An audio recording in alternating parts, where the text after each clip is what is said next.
back to the Broken Spoon. Today we are doing beef brisket. So get your spice rub ready and set it aside. Mix it all together well. And then from there, we are going to prepare the meat. This is cold, not frozen, and you want to trim the fat off. Now, my knife skills are not the best, so don't take any advice on using knives from me. But you want to trim the fat off till there's about a quarter to a half inch thickness left. Um, you really don't want it much bigger than that because it you won't want to eat that big of a chunk of fat. A little bit of fat mixed in with the brisket when it's done is really good. Plus, the fat adds a lot of flavor to the beef when it's smoking. But again, you don't want to have too much, just enough. So prepare this. This one was extremely fatty, as you could tell on this point end here. Um, Usually the butchers kind of chop that big chunk off and then use it when they make hamburger, etc.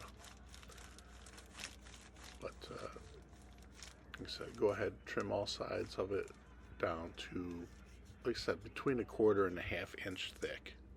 And then once you get it to where you want it, you'll want to apply the spice rub.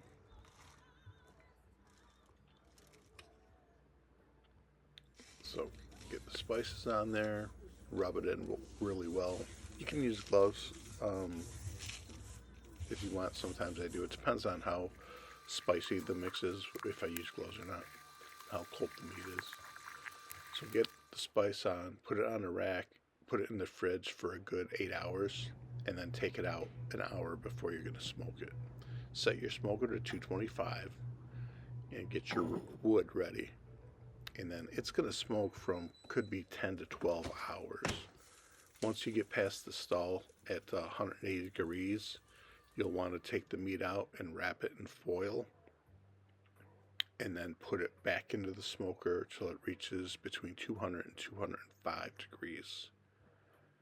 And then pop it into a cooler wrapped in some towels to absorb any juice that might spill. And you'll want to leave it in there for a minimum of 1 hour, but it can stay in. If you have a cooler like this, it can stay in there for like 4 hours. So if you have a big party, you can prepare the meat a little ahead of time and get it ready. And then take it out to the chopping block. And you want to cut it, it'll still be warm, but you want to slice this up against the grain.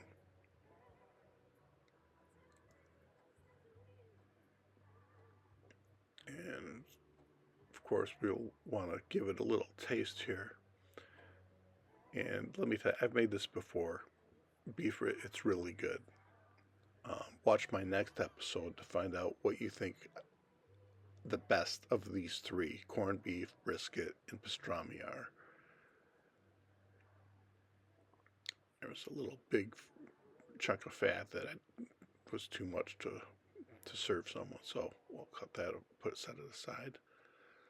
So slice this up, and you want to serve this as warm as possible. This is not as good as leftovers as corned beef or pastrami, but it is really good.